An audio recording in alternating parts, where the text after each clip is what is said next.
we quickly introduce our reporters on ground. Manish Pandey reporting from the Israel Embassy, Milan Sharma reporting live from Delhi, Mustafa Sheikh reporting from Chabad House in Mumbai. Our reporters to give us perspectives on the alert situation. The government's now instilling double security around those highly sensitive zones in the vicinity. In fact, the entire country is on alert after IED low-intensity blast took place right at the heart of the national capital, Delhi, outside the Israeli embassy. Now, top sleuths of the Delhi police, along with the NSG and the NIA, currently probing the blast outside the Israeli embassy that took place last evening. In fact, it sparked scare in the national capital's VIP zone, and not just the VIP zone, across the state of Delhi and the country.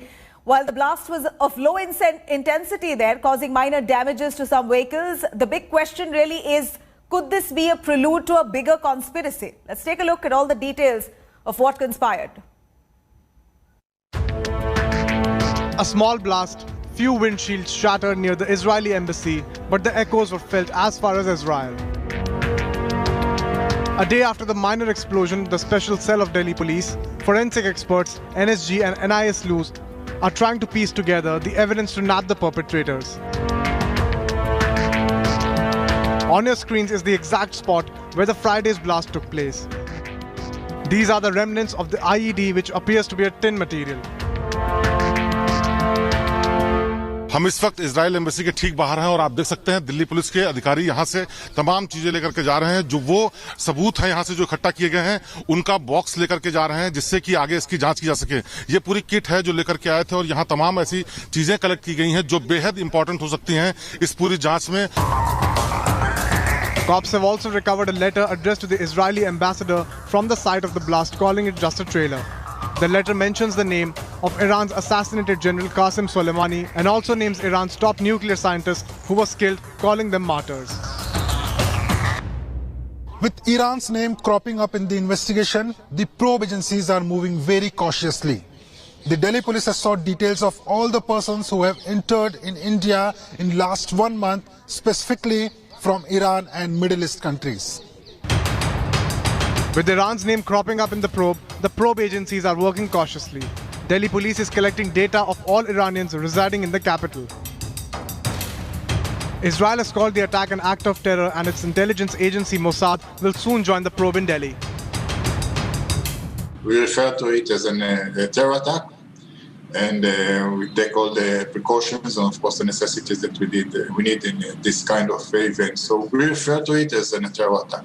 Yes. Meanwhile, an unknown and unheard organization, Jaish-ul-Hind, has claimed the responsibility for the blast. The cops are probing the Telegram chat in which the group claims that it is just the beginning of a series of attacks in the country.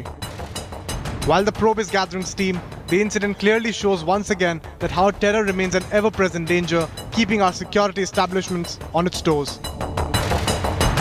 With Geeta Mohan, Shivendra Srivastav and Manish Pandey, Bureau Report, India Today.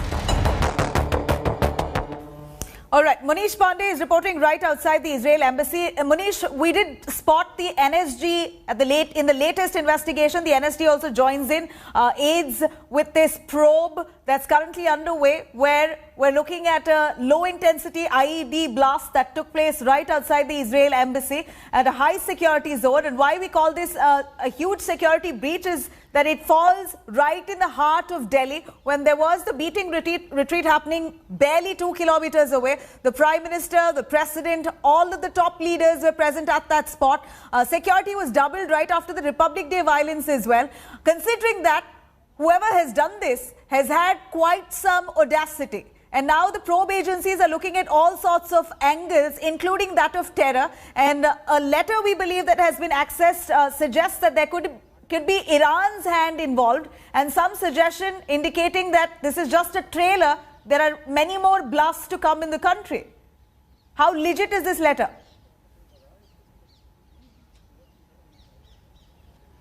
Well, Nabila, you have raised a very important point. No matter which agency was behind this blast, but what important is that the incident took place in the heart of national capital, just outside the Israel embassy, and also this is a same street where the Chief Minister of Odisha, Naveen Patnaik, stays. There are many businessmen, politicians who stays in this area, and this is a place where the most of the security of Delhi, you can say that the Delhi personals can be seen moving around, but in this in this street, in daylight, a person comes, throws the bomb, and it, the bomb sets off. So it becomes very sensitive.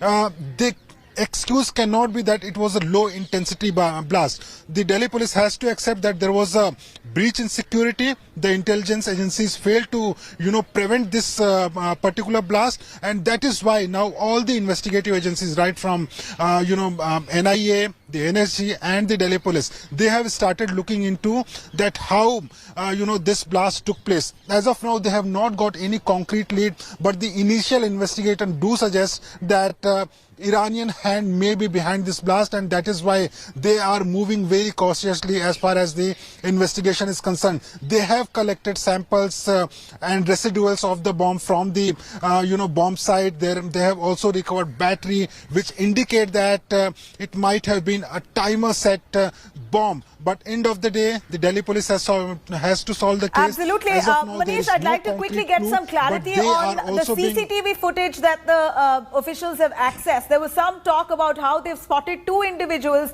getting off a cab, and they could be the real suspect here. But nonetheless, we heard again that the cab driver who dropped these two individuals was lying about spotting them. He was somewhere else at an airport, and this cab driver here could be misleading the investigation. So is there any clarity on the CCTV footage that has spotted two men? Who are these two men? Any word on their identity?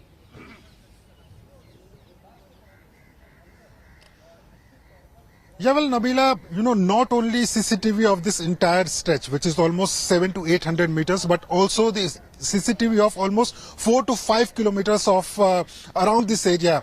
That CCTV footage has been accessed by the Delhi police. They are going frame by frame.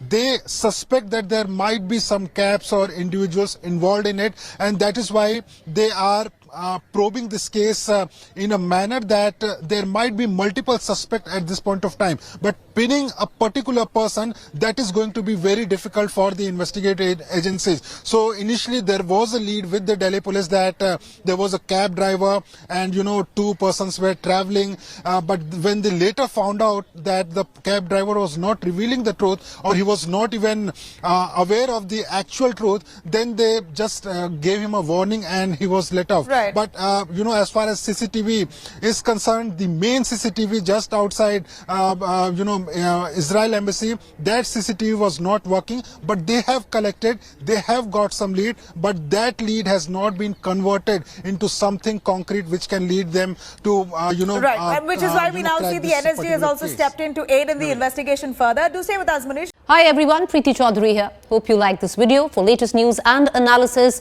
like and subscribe to the India Today YouTube channel. And don't forget to press the bell icon to stay updated. Thank you for watching.